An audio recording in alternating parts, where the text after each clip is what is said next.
Hey guys, welcome back to my channel.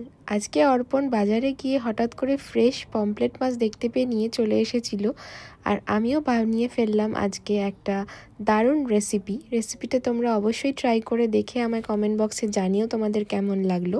এই রেসিপিটা খুব সোজা এবং খুব টেস্টি খেতে হয়। মাছটাকে ফ্রাই করতে দিয়ে আমি এদিকে কিছু তেঁতুলকে জলে ভিজিয়ে রাখছি, এবং রান্নাটা করার জন্য লাগবে হচ্ছে পেঁয়াজ, আদা, রসুন আর টমেটো। খুব কম ইনগ্রিডিয়েন্টেই রান্নাটা করে ফেলা যায়, তো সেগুলোকে আমি এখন কেটে ফেলছি একে একে। কলকাতায় থাকতে এই রান্নাটা আমরা অনেক খেতাম। এখানে তো সেরমভাবে মাছ ভালো পাওয়া যায় না, বাট যেদিন মাছ পাওয়া গেছে সেদিন এই রান্নাটা না করে আর পারলাম না, আর রেসিপিটাও তোমাদের সাথে তাই শেয়ার করলাম। অবশ্যই বানিয়ে দেখবে।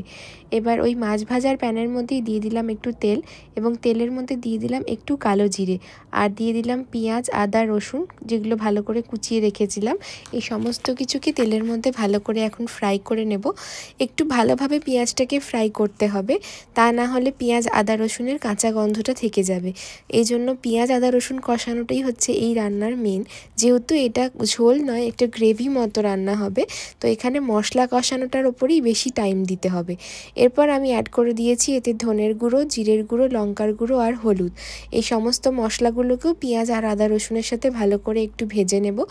এবং এরপর আমি অ্যাড করব হচ্ছে টমেটোগুলোকে তোমরা অনেক ছোট ছোট করে কাটতে পারো। আমার এখানে ছোট টমেটোই, চেরি টমেটো ছিল, তাই বেশি ছোট করিনি। টমেটোগুলো কেটে ওর সাথে নুন দিয়ে এবার মশলাগুলোকে ভালো করে কষিয়ে নেব যতক্ষণ না টমেটোটা নরম হচ্ছে। এবং এখানে আমি জলের জায়গায় ইউজ করব হচ্ছে ওই তেঁতুল গোলা জলটা। এই পুরো রান্নাটা কিন্তু তেঁতুল গোলা জলের জন্যই বেশি টেস্টি খেতে হবে। যতবারই আমার রান্নায় জলের অ্যাড করতে হবে, আমি সেখানে তেঁতুল গোলা জলটাই অ্যাড করব। তো মশলাটাকে এখন এই তেঁতুল গোলা জল দিয়ে ভালো করে কষিয়ে নিয়েছি। দেখো টমেটোগুলো একদম নরম হয়ে গেছে। এরকম সময় এবার মশলাটা কষে এসেছে, তেল বেরোতে শুরু করেছে। এবার আমি ভালো করে মশলা কষিয়ে এতে অ্যাড করে দেবো একটু চিনিটা কিন্তু দিতেই হবে, কারণ যেহেতু তেঁতুলটা টক হয়। এরপর আমি চিনি দিয়ে ভালো করে মশলাটা নাড়িয়ে নিয়ে এবার মাছের ভেজে রাখা পিসটাকে অ্যাড করব, এবং ভালো করে মশলাটায় মাছের এপিট ওপিটে লাগিয়ে এবার ওপর থেকে আরও একটু তেঁতুল গোলা জল দিয়ে মাছটাকে একটু ফুটতে দেব। মশলার সঙ্গে তেঁতুল গোলা জল অ্যাড করেই মাছটাকে আমি পুরো ফোটাবো।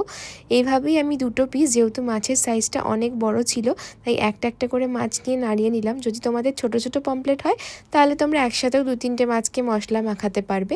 যেহেতু আমার বড় সাইজের মাছ, তাই জন্য আমি একে একে পিসগুলোকে ভালো করে আগে মশলা মাখিয়ে নিলাম। এবার ওপর থেকে তেঁতুল জল দিয়ে একটুখানি ফুটিয়ে নিচ্ছি। ব্যাস, তাহলেই রেডি হয়ে যাবে আমাদের মশালা পমফ্রেট।